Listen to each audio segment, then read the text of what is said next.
பக்கத்துல வச்சு சொல்லணும்னா அஸ்ஸலாமு அலைக்கும்.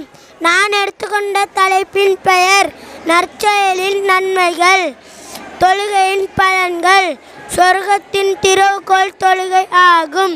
ஜனாசா தொழுகையின் பங்கேற்பதன் பலன். ஜனாசா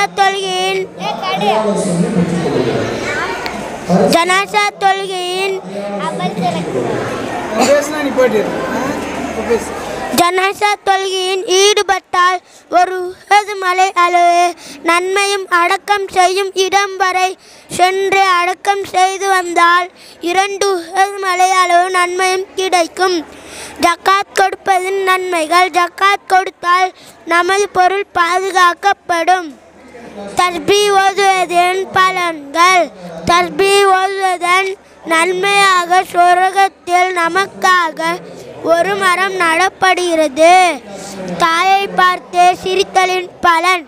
தாயை பார்த்து பரிவுடன் சிரித்தால் ஒப்புக்கொள்ளப்பட்ட அளவில்லா நன்மை கிடைக்கும். தீய செயலின் தண்டனைகள். டிவி பார்ப்பதன் கேடுகள். டிவி பார்த்தால் நம் வீட்டில் இருந்த பர்க்கத் வெளியே சென்றுவிடும். வட்டி வாங்குவதின் கேடுகள். வட்டி வாங்கி உண்டவர் மறுமை நாளில் வயிறுகள் பெரிதாகி அவற்றுள் பாம்புகள் நிறைந்து இருக்கும். இதை நபி அவர்கள் மிக்ராஜ் பயணம் அன்று பார்த்தார்கள். பொய் பேசுவதின் கேடுகள்.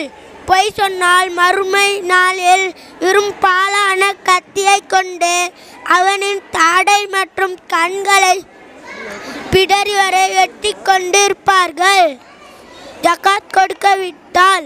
ஜக்காத்